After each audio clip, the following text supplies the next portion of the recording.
Good morning everyone. Welcome sa ating Sunday worship, and to those who are online, welcome. And I'm Pastor Rick Belsa of Joshua Generation Bacolod Household Church. Welcome po, and we greet our dear Apostle Joshua Blas a blessed good morning.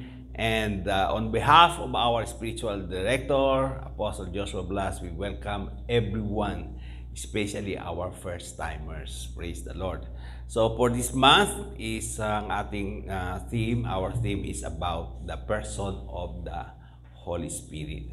And I'd like to focus on the work of the Holy Spirit in the Old Testament. Okay? Akala kasi natin na ang Holy Spirit ay sa generation lang natin.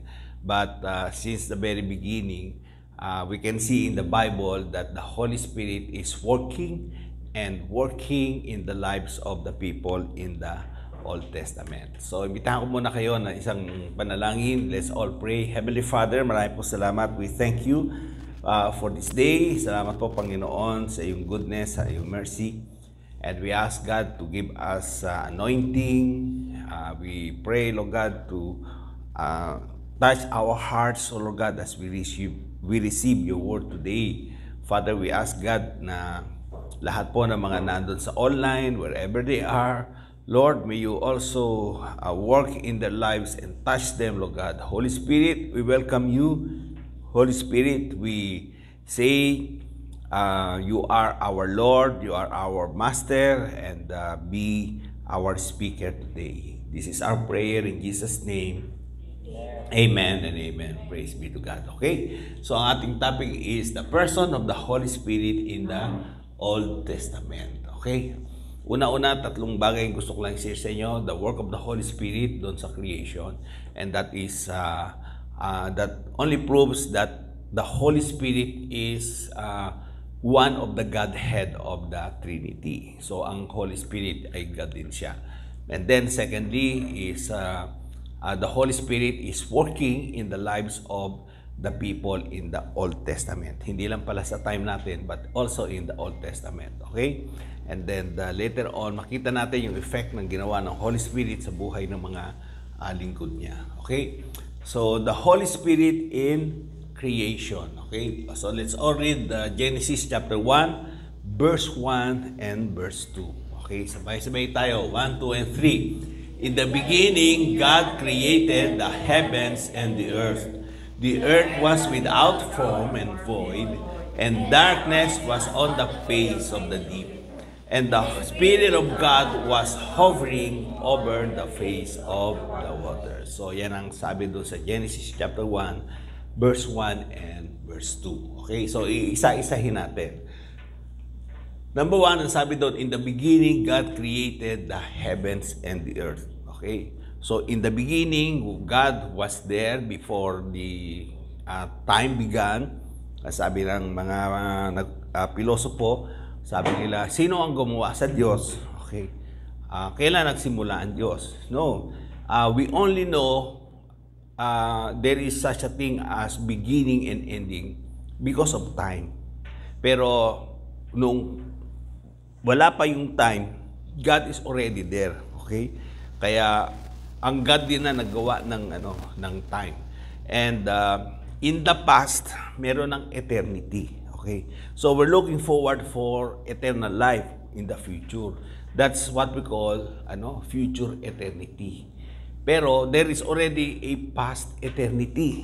Okay? In the past eternity, God is there and naandun siya. Okay? Before everything was created, God is already there. So, na-continue lang ang eternity at in between the past and the future is our present time. Okay? Kaya, sabi in the beginning, God created the heavens and the earth. How God created the heavens and the earth? Ang sabi doon sa Isaiah 45 verse 18, For thus says the Lord, who created the heavens, who is God, who formed the earth and made it. He has established it and did not create it in vain. Okay? Who formed it to be inhabited. I am the Lord, and there is no other. Nung simula pa raw, ginawa na ng Diyos ang mundo, ginawa niya to perfect. Okay? It is not in vain. Okay? Hindi niya ginawa to na walang purpose. Hindi niya ginawa ito na imperfect. Ginawa niya to perfect. Okay? Because everything that God is creating is always perfect. Okay? Kaya tayo, ginawa niya tayo na perfect. Hindi lang sinasabi na imperfect tayo kasi nagkakamali tayo. But from the very start, when we were created by God, we were created perfect. Si Eve at Adan they were created perfect. Dahil originally, kapag ang God ay nagsimula, it is always perfect. So, ang mundo is perfect. Okay? Pero, merong sinabi doon sa verse 2. Okay? Ang sabi doon sa verse 2 ay, between verse 1 and verse 2, ay mahabang panahon. Okay? Merong time gap dito sa verse 1 and doon sa verse 2. Ang sabi dito, the earth was, without form. In other words, sa Hebrew, ang ibig sabihin pala nung without form is the place of chaos. Suddenly, the perfect earth was without form. It was in chaos. Biglang nagkaroon ng problema. Biglang nagkaroon ng gulo dun sa planet Earth. And then, ang sabi, and it was also void. Ibig sabihin, yung ginawa niya na not in vain, ngayon is in vain. Yung ginawa niya na perfect ngayon ay naging imperfect. Okay? At ang sabi is, and darkness was on the face of the deep. And there was darkness. Okay? Sa Hebrew word, ang ibig sabihin pala ng darkness is, it is hidden in a very secret place. Okay? Yung planet Earth, biglang napunta doon sa isang lugar na confined siya, sa isang lugar na it was so dark. Okay? Ang ibig sabihin, sa ibang translation is, may na-ice pack siya. Okay? Nabalutan siya ng yelo. Okay? Kaya doon sa science, diba, sabi nila, noong 5 billion years ago, imagine that, 5 billion years, no? Ang tagal nun, 5 billion years ago, may mga dinosaur. Okay? At tapos, during that time, is nawala yung mga dinosaurs kasi, nagkaroon ng, Ice Age. Okay? Nagkaroon ng Ice Age. Okay? So ito ay mga scientific findings to. Na ang planet Earth pala is a billion of years na. Okay? Nagkaroon lang siya ng napak lang siya ng yelo. Kaya he became in chaos, he became in waste, and naging in vain siya. Yung unang reading natin, sabi doon sa Isaiah, it is not in vain. Okay? But this time, the earth is in vain. So what happened? Ano nangyari between verse 1 and verse 2? Ang karamihan ng mga Bible scholars, they believe that it was the time when there was a rebellion, okay, in heaven. Rebellion in heaven took place. Okay, nagrebelde si Satanas. Nagrebelde si Lucifer. And according to the book of Revelation, 1/3 of the angels joined with him. Okay? At ang sabi ng Bible sa Isaiah, how have you fallen, Lucifer? Okay, you shake the earth. Okay? Bumaksak daw si Satanas from heaven, pumunta siya dito sa sa lupa. At nung naandito siya, sinira niya yung creation ng Panginoon. That's why Jesus said, I came to give life, but the devil came to kill, steal, and destroy. So kapag nandiyan ang diablo, wala siyang gagawin to destroy everything because that is his nature. So, ano ginawa niya? Yung planet Earth ay sinira niya. Okay. Sinira niya yung planet Earth. Ako niya ba ako? Okay. Now, for a long period of time, the planet Earth is packed with ice. Okay, it was in total darkness. Okay, nakasolitary confined lang yung planet Earth, and it becomes vain. Okay, kasi sinira ng kaaway. But God has a plan. Because of that rebellion, sabi niya, kinakailangan is bigyan ko ng judgment si Satan. Dadalhin ko sa impyerno. Kaya lang sabi ni Satan, sandali lang bakit mo ako dadalhin sa impyerno? Okay, kinakailangan mayroong judge between you and me. Okay. If you are a righteous man or righteous God, if you are a holy God, if you are a just God, kinakailangan mayroong mag-judge between us. Okay, so ang ginawa ng God is this. Sabi niya, gagawa ako ng tao. I will give him the free will. At pagka ginawa ko siya, ilalagay ko siya doon sa planet Earth. Pero bago ko ilagay siya sa planet Earth, aayusin ko muna yung planet Earth. Diba? And pag naayos na yung planet Earth, then, saka siya mag-rule doon. Okay? Yung authority ko na mag-rule sa Earth is, hindi ko bibigay kay Satan. Ang gagawin ko, ibibigay ko, saan? Sa tao. Okay? They will rule. They will have dominion. Okay? Grabe, no? So, bago pa tayo likay ng Diyos, it is already planned by God. Okay? Praise God. Amen? Di ba kayo natutuwa? You were created. Amen?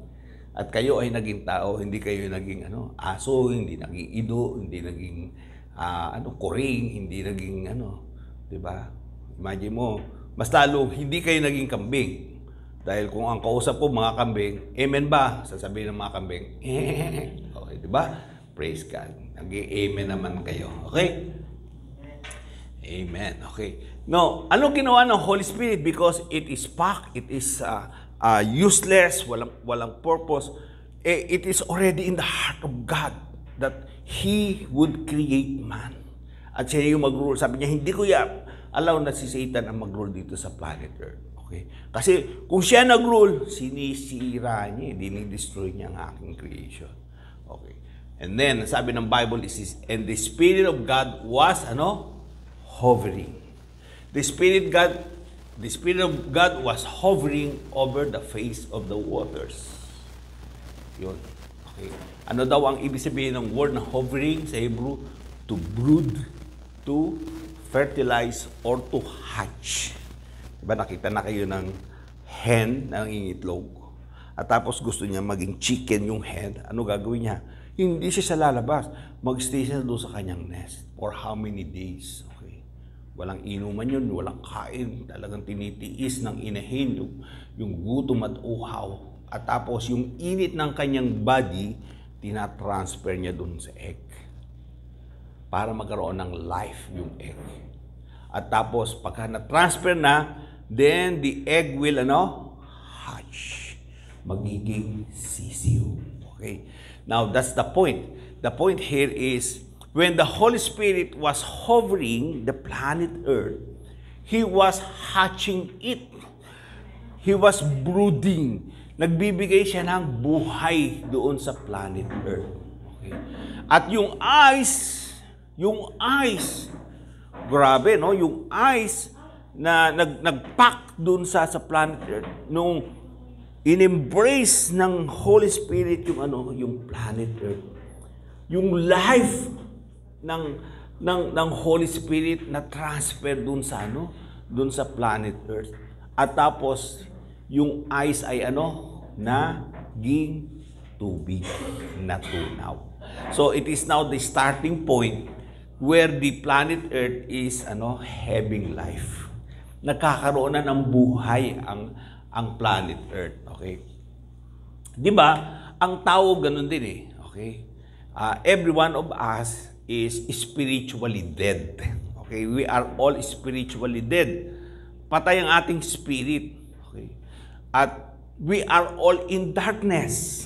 Hindi natin alam ang direction, hindi natin alam ang mangyayari sa buhay natin.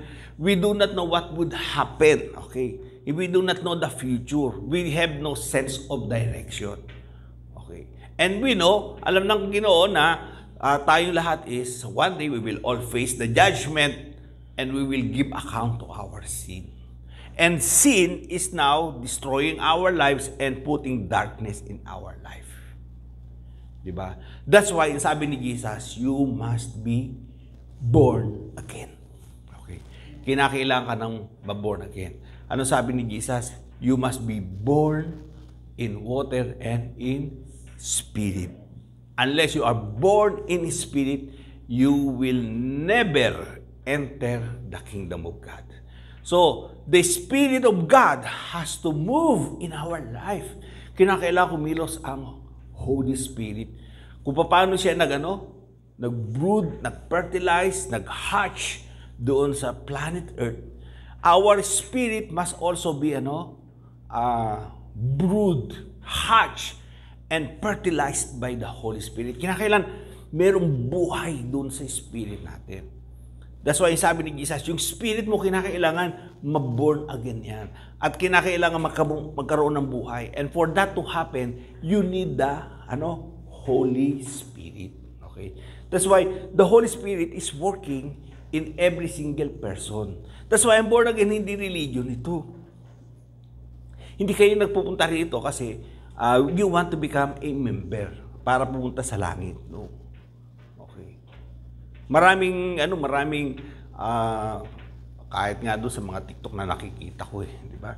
May mga nagsasabi, hindi, sabi ni Saint Jerome, okay, ang born again daw, ibig sabihin, mabaptize ka ng tubig. Ang dami na baptize, pero hindi naman sila sure na pupunta sila ng langit. Di ba? Hindi nila alam kung sila pupunta ng langit. So, it is not about baptism. It is the regeneration of your spirit. Kinakailangan mabuhay yung spirit natin. And for us to have a regenerated spirit, a live spirit, okay, merong life doon sa spirit natin, we need the Holy Spirit who will regenerate it. Okay? Diba? Pagka nag-brown out, namatay ang ilaw, madilim, ano kinakailangan mo? Para mabuhay ang ilaw? Generator. Diba? Ang spirit mo, para mabuhay, kinakailangan ng may mag-regenerate. Okay? At ang generator ng spirit natin ay Holy Spirit. Okay? That's why we need the Holy Spirit. Okay? So, ang born again, hindi pagsama sa bagong religion. Ang born again ay hindi tawag dito, yung sabi, ay, nabago na buhay ko, na-born again ako. No, hindi. Okay. Marami nagbabago ng buhay, hindi naman regenerated ng spirit. Okay. Okay. Diba? Yung mag-asawa, nag-away, sasabihin ng lalaki, sigurado magbabagong buhay na ako. O, nagbagong buhay, pero hindi naman regenerated. O, hindi born again. Diba? Ang born again is, yung spirit mo ay buhay. O sino ang na-regenerate na alam niya sa sarili niya, ang Holy Spirit, ni-regenerate na ang kanyang spirit. Amen? Yeah. Sabi ng Bible is this, kapag ka-regenerated the spirit natin, we can now call God our Father. Because the Holy Spirit will testify in our spirit that we are the children of God. Amen? You know and you know that you will enter heaven because the Holy Spirit regenerated our spirit. Okay? That's why sabi ng Bible, the Lord knows who are His. Kilala ng Ginoo kung sino ang sa iya. Tama ba? Ang Ginoo nakabalo kung sino ang iyang bata. Okay. Praise God. So, beforehand, ganun na. Okay? That's why itong story ng creation is our story also. This is also our story. Okay. The earth is in darkness. We are in darkness of sin. The earth was brewed and fertilized by the Holy Spirit. So our spirit is being regenerated by the Holy Spirit. Okay. That's how important the Holy Spirit in our life is. Okay. So ano nangyari? Sabi nito, when the Holy Spirit was brooding, yung ice na nakapak sa planet Earth is natutunaw.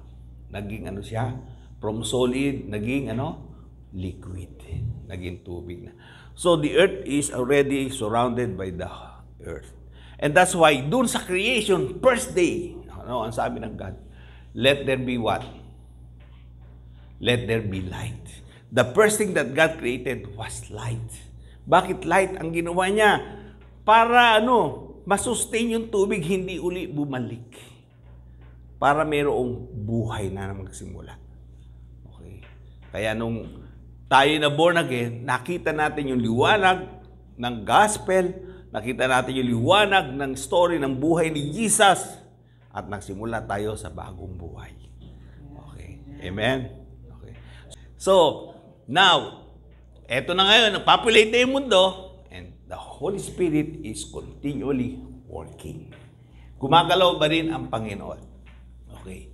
So, let's read 1 Samuel chapter 10, verse 6. Okay.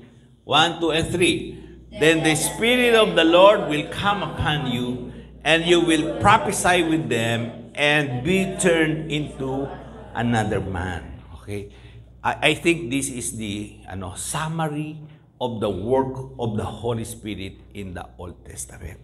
Kung gusto niyo malaman ang work ng Holy Spirit, itong Bible verse na to. Sino daw ang nagbabago sa tao? Okay? Ang nagbabago sa tao ay walang iba kundi yung Holy Spirit. In the Old Testament, it is the Spirit of God that changed the lives of the people. How do they change? Are they changing from their present condition to a worse situation? No. Sabi ganon, you will be turned into another man. Sa ibang translations ang nakalagay is, you will become a different person. Ma-upgrade ang pagkatao mo. And that's why when you are upgraded, you will be leveled up. Then, ano unang gagawin mo? You will prophesy. Hindi ka prophet, pero kapag ka may Holy Spirit ka, you are going to prophesy. You are prophesying your future. Okay, you have the Holy Spirit. So, walang pwedeng magbago sa tao. Hindi pwedeng baguhin ng mga politiko ang tao. Kaya pag sinabi, iboto niyo ako, babaguhin ko ang community. No way. Okay, you cannot change. Okay. Sino ang pwedeng magbago? Ang Holy Spirit. Okay. So, ang Holy Spirit in the Old Testament is in the business of changing lives. Hindi lang pala ngayon, even before. Okay? Anong ginagawa? Okay. Sabi, in the Old Testament, sabi, the Holy Spirit comes only to people with, special functions like, prophets, kings, and priests. Diba? Si Samuel, inanoint niya si Saul. And then, nung nag-succeed si David, inanoint nila ng oil, which is the symbol of the Holy Spirit. From that day that David was anointed by God o by Samuel, his life changed. Nagbago din ang buhay niya. At lahat ng ginagawa niya ay nagiging victorious. Kinalaban niya yung mga lion, kinalaban niya yung mga bear. Lagi siyang nananalo kahit maliit siya. Kinalaban niya, sino? Si Goliath. Bakit ba nanalo si David kay Goliath? Hindi doon sa kanyang sling. Okay. Kasi meron siyang Holy Spirit. Ano ang chance na yung sling mo pag ginanon mo tatama dito? 'Di ba? Wala. Okay. 99% hindi tatama 'yon. Pero may Holy Spirit siya, yung bato, boom, tumama sa noo. Okay. Sino nagdala? Holy Spirit. And how sure are you, yung bato na yun, talagang papasok sa loob ng, baka buko lang yun di ba? Uy, kalit-lit mo, tumama. Tinira mo ako sa noo, buko lang. Di ba? Pero bakit? Naswak, eksakto doon sa loob ng ulo niya, pumasok yung bato. Kasi it is not the power of David, but it is the power of the Holy Spirit in David's life. Praise God. Kaya, humanda kayo kasi pag may Holy Spirit kayo, lahat ng gagawin nyo ay i-extend ng Panginoon. Sino pa? Prophets, di ba? Sila Elijah, may spirit sila. That's why ang Old Testament, the Old Testament books were written by the prophets. Hindi ordinary men. Bakit? May Holy Spirit sila. And the 66 books in the 39 books in the Old Testament were no contradiction. 1,500 years ang difference pero walang contradiction. since the time of Moses when he wrote the first 5 books up to the last prophet na si Malachi. Okay. O up to the last writer of the Old Testament si Ezra. Walang conflict. Hindi naman magkalala sila ni Moses, di ba? Magkaibang setting, malayo lugar, magkalayo ng panahon, wala na si Moses. Pero when Ezra was writing the book, when Malachi was writing the book, there was no contradiction. Because they were all filled with the same Holy Spirit. Amen? Di ba si Haring Saul ay merong Holy Spirit. Si David ay may Holy Spirit. Yung mga priest, meron din silang Holy Spirit. Pero yung ordinary men, wala silang Holy Spirit. Except yung may mga special function. Sabi ni Lord kay Moses, Moses, make me a sanctuary. Gawa mo ako ng mga furniture, mga ganun. Tawagin mo si Bezalel because I will put my spirit on him. So, nabaptize ng Holy Spirit si Bezalel and he saw all the furnitures. Ginawa niya. Diba? Ginawa niya under the supervision of Moses who has also the same Holy Spirit. Sabi ni Moses, Bezalel, ginawa mo ba yung ark ng Panginoon according to the pattern of God? Opo, kasi nakita ko eh. Okay. Sige nga, tingnan ko nga. Oo. Ganyan din na nakita ko. Silang dalawa nakita nila yung ark, how it would be crafted. Okay. Yung mga chandelier, everything, every design was given by God. So, hindi sila nag-invento ng, ganito ang itsura niyan, mga ganun. Hindi. Pinakita sa kanila ng Diyos. That's why, every detail of the Ark of Covenant, every details, yung mga basin, lahat yun ay, galing sa Holy Spirit. Okay. So, tignan nyo to, Exodus 30, verse 2. Okay. See, I have called by name, Bezalel, the son of Uri, the son of Ur, of the tribe of Judah, and I have filled him with the Spirit of God in wisdom and understanding, in knowledge, and in all manner of workmanship. O after doing everything in the temple, nanatili ba yung Holy Spirit sa kanya? Hindi na. Okay, bye-bye. Diba? Bezalel, bye-bye, kasi tapos na yung trabaho mo. Okay. So, naramdaman nila yung presence ni Lord, pero afterwards, nawala din. Okay? Kasi ang Holy Spirit, gumagalaw lang. Diba? For a special function. Okay. Eto na. Ayan, sabi natin, the Holy Spirit lives when the tasks are done or when the person committed a grievous sin. Okay. Si King Saul, nagkasala siya. So, umalis ang Holy Spirit sa kanya. Naging spirit-filled person siya. Nung naging king siya. Nung may inutos si Lord sa kanya, sabi, patayin mo yung mga kalaban ninyo. Okay. Pero hindi niya pinatay. Okay. In-spare niya yung mga tupa. Sabi niya, Lord, iaalay ko sa iyo. Sabi ni Samuel sa kanya, you have done a foolish thing. So, because of this, because of your disobedience, the Lord will remove you from your throne. Okay. Diba? Inalis siya. At anong pumunta sa kanya? Evil spirits. Ito kasi si David, tutug-tug-tug para umalis yung evil spirits. Okay? Si David, nung naging king na siya, nagkasala din siya ng adultery. Diba? Pinatay niya rin yung asawa nung kanyang kalaguyo na si Uriah. At tapos si Prophet Nathan, ni-rebuke siya at sabi sa kanya, you have sinned against the Lord. And then he repented of his sins, and one of his confessions is this. Ano sabi niya?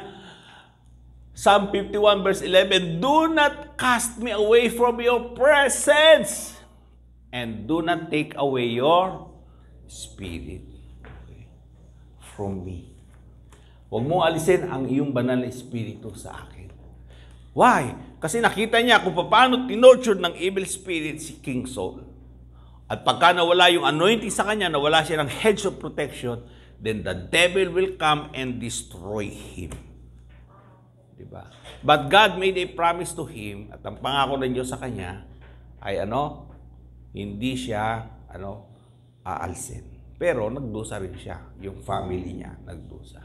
Because his family was not covered by the Holy Spirit. Okay. So, now, sa New Testament, ang kagandahan ganito, huwag kayong matakot kasi ito mga lagi kinakanta natin to, tapos sinasabi ng sa Old Testament kasi, you should understand this, itong scripture na to at yung event na to is in the Old Testament. But in the New Testament, sa time natin ngayon is this. Ano sabi? Sabi ni Jesus, I will pray the Father and He will give you another, helper, the Holy Spirit. In the New Testament, when the Holy Spirit comes, sabi, that He may abide with you forever. Once you have the Holy Spirit will stay with you. Yun ang kagandahan sa panahon natin ngayon. Kapag ka nabaptize ka, na-filled ka ng Holy Spirit, ang Holy Spirit ay hindi aalis sa'yo. Because that's the promise. Sabi niya, hindi ka na magiging King Saul. Okay. At hindi ka magiging King David. You will be filled with the Holy Spirit. Okay? Praise God. Okay. The Holy Spirit does not live when the work was not yet done. Kung hindi pa completely done ang Holy Spirit, ang work. At tapos yung tao na nagtatrabaho, yung priest, yung king, o kaya naman yung prophets, okay, or anyone who has the Holy Spirit, pag hindi nila natapos, and yet they remain faithful because of their old age o kaya namatay na sila. Ano ang mangyayari? Okay. The work must continue, sabi ng Panginoon. At yung spirit naman ay magta-transfer naman sa iba. Okay. Sabi rito, but transfer to others to continue the work. That's why sa Old Testament merong transferring of anointing. Diba? Nung namatay mamatay na si David, nilihars niya si Solomon. Okay, tina-transfer niya yung anointing. Yung anointing na nasa kanya, pinapasa niya so that the Holy Spirit will continue the work in the life of Solomon. Si Elijah, nung mamamatay na siya, sabi niya, Lord, gusto ko na mamatay, ako na magpatuloy. Okay, sige, but I will continue the work. Sabi niya. O, tawagin mo si Elisha. Okay. Transfer the anointing. Ngayon si Elisha, nung tatanggap, sabi niya, I want the double portion. Okay. Ayoko lang nung sa'yo. Gusto ko lang yung i-double mo, Lord. Okay. Sabi ni Elijah, that's impossible for me to do, but if the Holy Spirit will come, God will grant it to you. Okay. So, imagine yung counting nung tawag doon, miracle ni Elijah, 7 miracles. Si Elisha, 14 miracles. Recorded miracles. Na double yung work. Bakit na i-transfer? Kasi si Elijah, okay, nalilito ako sa dalawa. Si Elijah, may kalaban sila eh. Ang kalaban nila yung spirit ni Jezebel. Sabi ni Elijah, Lord, ayoko na pong kalabanin itong spirit ni Jezebel. Sabi niya, o sige, i-transfer mo na lang kay Elisha. Siya magpapatuloy. Siya ang magdi-destroy kay Jezebel. Sabi ni Elisha, kung ako magdi-destroy kay Jezebel, ayoko ng isang anointing, i-double mo para mag-destroy siya. Kasi yung anointing ni Elijah dito lang yung anointing ng demon, di ba? Ni Jezebel kaya nadidepress ito Hindi niya matalo Okay. O sabi ni Elisha, i-double mo. Okay. Mas mataas ang kay Elisha. At that's why, nung nag-prophesy si Elisha, sabi niya, mamamatay ka, not of natural death, but you will die of a natural death. Ano nangyari sa kanya? Nahulog siya doon sa palasyo, sa bintana ng palasyo, may nagtulak sa kanya, at pagkatapos, kinain ng aso yung kanyang laman, nawalan siya ng proper burial, at nabanish yung kanyang katawan. Dahil pinagkakain siya ng mga wild dogs. Okay? So, what's the point?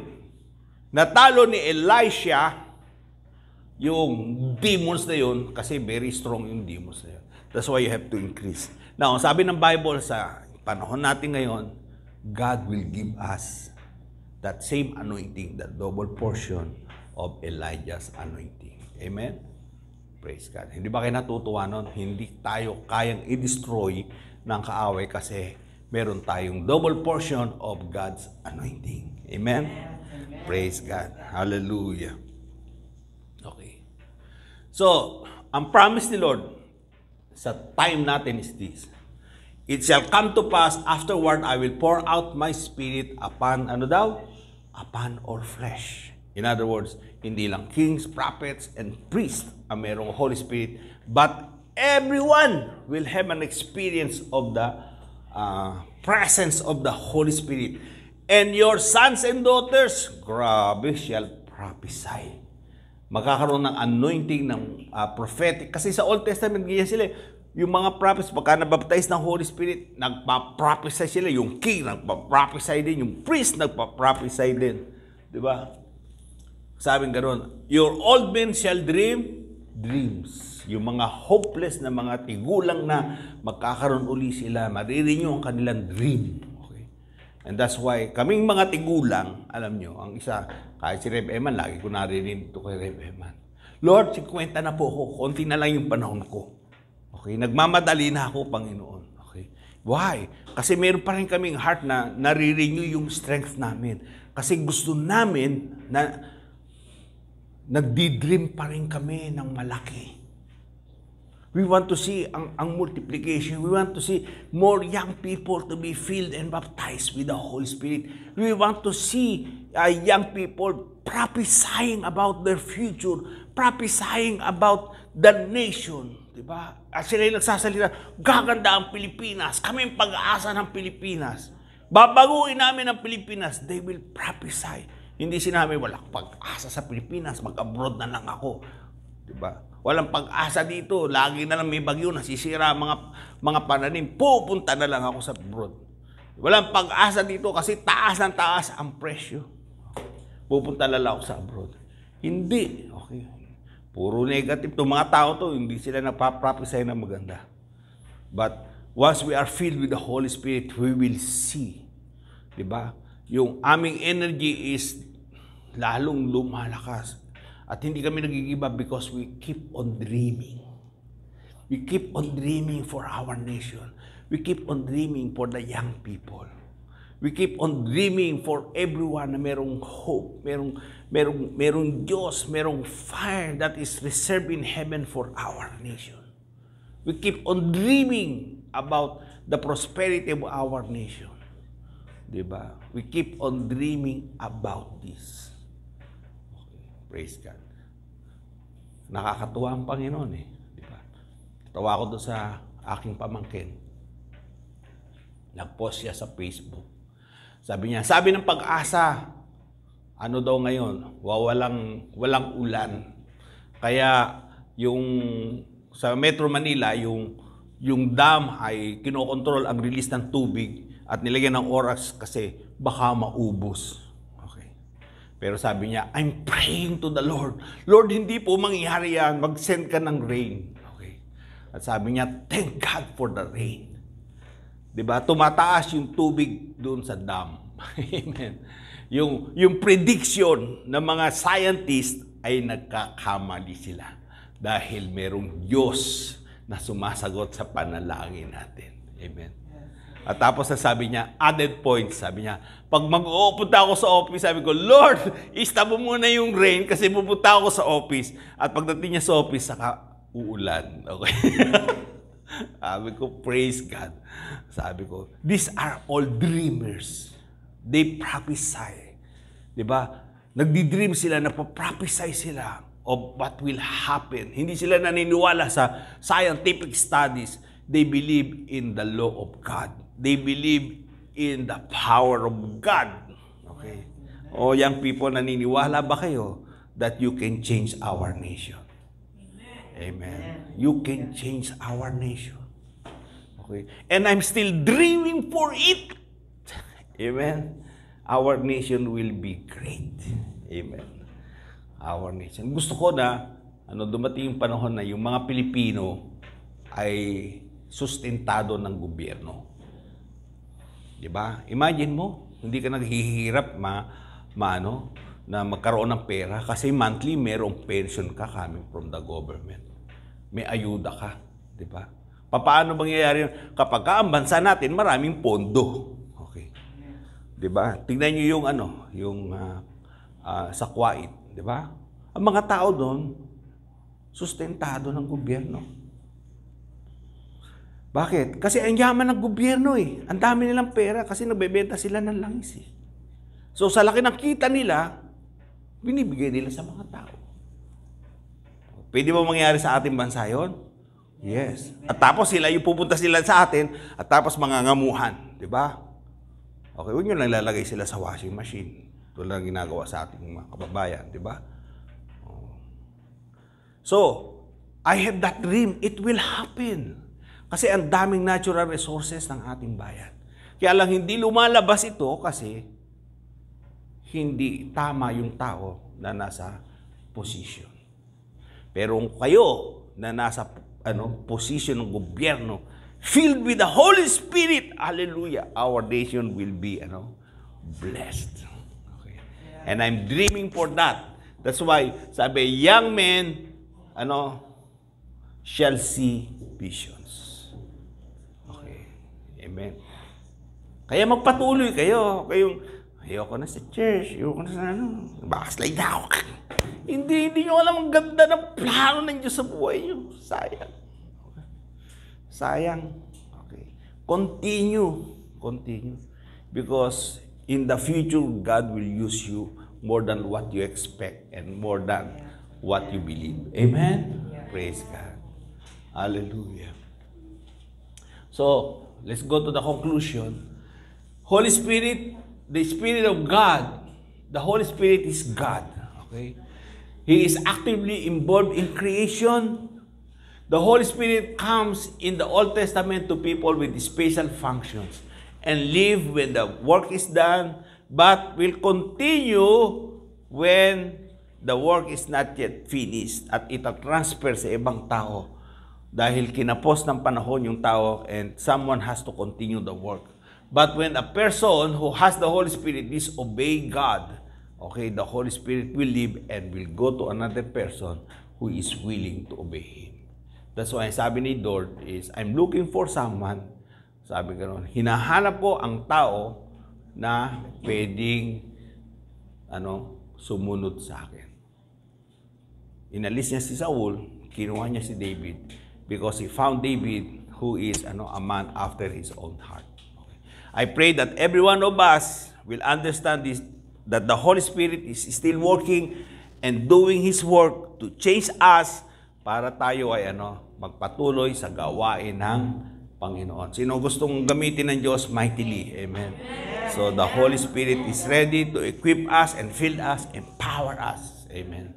And to those who are online, nais po na namin sabihin sa inyo that the Holy Spirit is not limited by time, not limited by distance, and He can reach you. Amen. Praise God. Sige, manalangin tayo. Lord, maraming po salamat. We thank you for the strong presence of the Holy Spirit. We pray, Lord God, na i-honor namin ang Holy Spirit. Ang kanyang presence ay lagi namin i-honor, Lord God, because He is here.